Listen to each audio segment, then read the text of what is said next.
কওমি মাদ্রাসা স্বতন্ত্রতা ঠিক থাকবে এ ব্যাপারে আমাদের কারোর কোনো দ্বিমত নেই, সবাই ঐক্যমত। কওমি মাদ্রাসার ভিত্তি যে স্থাপিত হয়েছে সে উসুলে হাস্তেগানোর উপরেই কওমি মাদ্রাসা চলবে। এখানে কারোর হস্তক্ষেপ আমরা কামনা করি না এবং সহ্যও করি না, এই ব্যাপারে কারোর কোনো দ্বিমত নেই। বাকি হলো স্বীকৃতি নেওয়ার জন্য আন্দোলন হয়েছিল।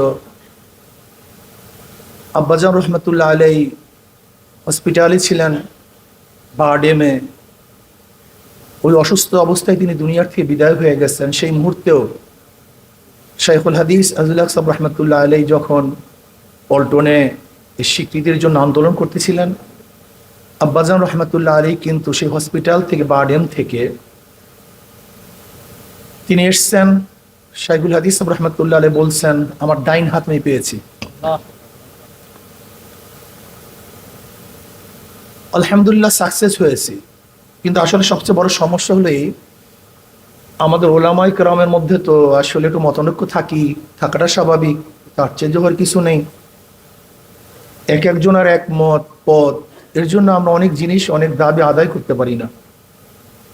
দেখেন আজকে 92% মুসলমান, মাত্র কয়েক পার্সেন্ট বিজাতি, এর মধ্যে হিন্দুদের পার্সেন্টেজ হয়তো বা 7 বা 6, বাকি বৌদ্ধ খ্রিস্টান অন্য সমস্ত সম্প্রদায়।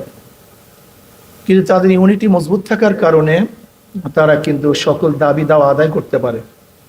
অথচ আজকে ওলামায়ে কেরামের বিশাল এক ইউনিটি, বিশাল এক গোষ্ঠী, বিশাল এক জাতি, কিন্তু কখনোই কোনো সময় আমরা আমাদের কোনো দাবি দাওয়া আদায় করতে পারি না। এর মূল কারণটাকে একটু ইশারা দিয়েছেন আমাদের মিজান সাহেব দামাত বরকাতুহুম। অনেক উপদেষ্টা আছে, কোন উপদেষ্টার ব্যাপারে কেউ কোনো কলম ধরে না, বক্তব্য দেয় না, কিন্তু আমাদের উপদেষ্টার ব্যাপারে একজন আলেম প্রতিনিধি হয়েছেন, বক্তব্য নাস্তিকরা দেয় না, বামপন্থীরা দেয় না, হিন্দুরা দেয় না, খ্রিস্টানরা দেয় না, আমাদের জাতি ভাইরাই তার ব্যাপারে আলোচনা শুরু করছে। এই হলো আমাদের মেজাজ এবং মন। যাই হোক, আল্লাহ আমাদের সবাইকে হেফাজত করেন। আসলে বুঝি না যে আমরা কেন বড় হতে পারছি না, কেন মনটাকে বড় করতে পারছি না, কেন কলবটাকে অনেক বড় করতে পারতেছে না কেন, আমি জানি না। আমাদের স্বতন্ত্র অবস্থায় এই স্বীকৃতি আমরা চাই, কওমি মাদ্রাসার স্বতন্ত্রতা বজায় রেখে এই অধিকার চাই।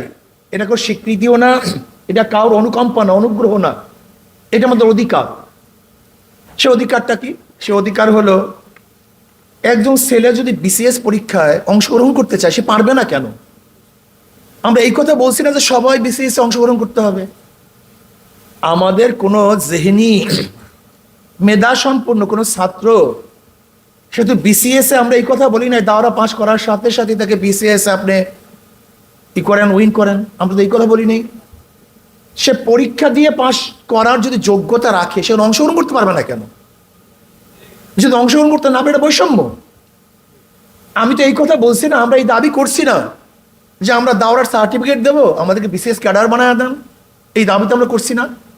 আমরা বলছি আমাদের অংশগ্রহণ করার সুযোগ দেন, যদি আমরা উইন করতে পারি, পাস করতে পারি, তখন আমরা ক্যাডার হবো, সমস্যা কি? দেখেন 92% মুসলমানদের এই কান্ট্রির মধ্যে সবসময় অন্যান্য সংখ্যা লঘুদের দিকে তাকিয়ে আইন করা হয়েছে, কিন্তু সংখ্যা গরিষ্ঠ মুসলমানদের কিন্তু তাকিয়ে কোনো আইন করা হয় নাই। আপনি দেখুন, আজকে যখনই আমরা উচ্চারণ করি, কি বলি? মুসলমান, হিন্দু, খ্রিস্টান সবাই সম্মিলিত দেশ। এটা শুভঙ্করের ফাঁকি। মুসলিম, হিন্দু, বৌদ্ধ, খ্রিস্টান সবাই সম্মিলিত দেশ। যখনই আমি একই সাথে উল্লেখ করি, তখন সবাই সমান হয়ে যায়, কিন্তু পার্সেন্টেজের খবর থাকে না। এখানে 92% মুসলমান, আদার্স মাত্র 8%। কিন্তু যখন আমরা আলোচনা করি, তখন আলোচনা করি মুসলমান, হিন্দু, বৌদ্ধ, খ্রিস্টান, কিন্তু আমাদের বৃহত্তর পার্সেন্টেজ এই খেয়াল আমাদের কাউর থাকে না। এই কারণে মুসলমানরা কোনো তাদের ব্যক্তিগত, সামাজিক, তাদের নৈতিক কোনো কিছু বাস্তবায়ন করতে পারে না। এর জন্য দেখবেন যে ধর্মনিরপেক্ষবাদ দেশ হিসাবে প্রত্যেক শিক্ষার মধ্যে, শিক্ষা সমাজের মধ্যে, শিক্ষা লর মধ্যে শুধু ধর্মরূপবাদ ঢুকানো হয়েছে, সেখানে মুসলমানদের নৈতিকতা শিক্ষার কোনো ব্যবস্থা করা হয়নি। এর জন্য আমরা চাই প্রত্যেকটা শিক্ষাঙ্গনে মুসলমানদের নৈতিক শিক্ষা দিতে হবে।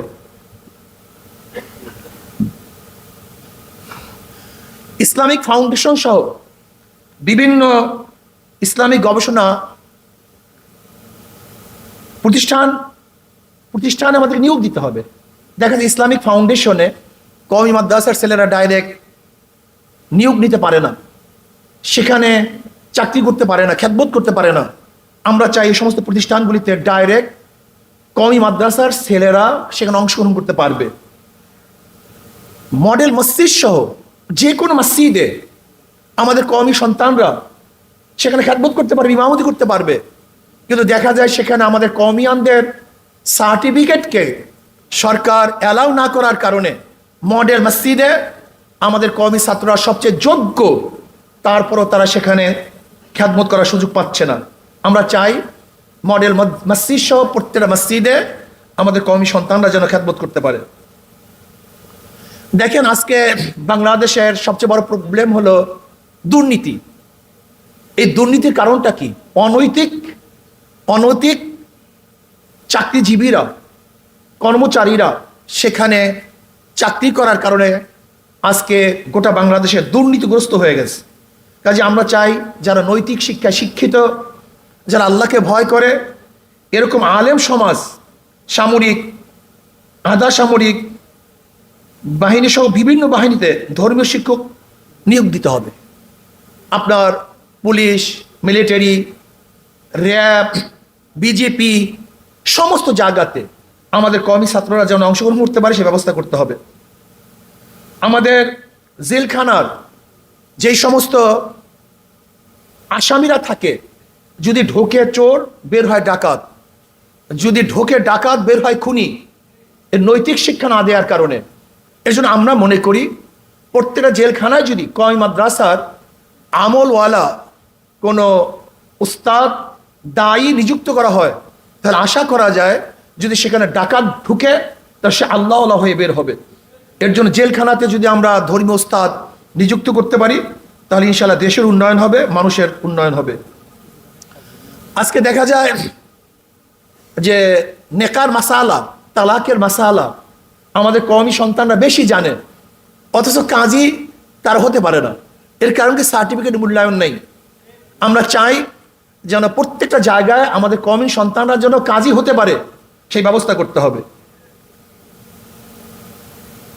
এছাড়া বিভিন্ন সরকারি বেসরকারি যে শিক্ষা প্রতিষ্ঠানগুলি আছে, সেই শিক্ষা প্রতিষ্ঠানগুলিতে ইসলামিক স্টাডিজের অবশ্যই সাবজেক্ট রাখতে হবে এবং ইসলামিক স্টাডিজ এর ছাত্ররা তারা যেন এমফিল করতে পারে, ডক্টরেট করতে পারে এবং তারা বিসিএস ক্যাডার হতে পারে, এই ব্যবস্থা অবশ্যই সরকার গ্রহণ করতে হবে।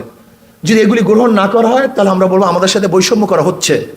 কাজে আসুন আমরা সম্মিলিতভাবে কওমি মাদ্রাসার স্বতন্ত্রতাকে ঠিক রেখে এবং স্বকীয়তাকে বজায় রেখে আমরা এই সমস্ত দাবি সরকারের কাছে আদায় করতে রাখতেছি, যেন সরকার আমাদের দাবিকে তিনি মূল্যায়ন করেন এবং এই দাবি অনুযায়ী তিনি সংসদের মধ্যে হোক বা তার যেখানে আইন পাশ করার প্রয়োজন হোক সেখানে আইন পাশ করে আমাদের হিসেবে বিদিত করবে, এই আশাবাদ ব্যক্ত করি আজকে আমার বক্তব্য শেষ করছি।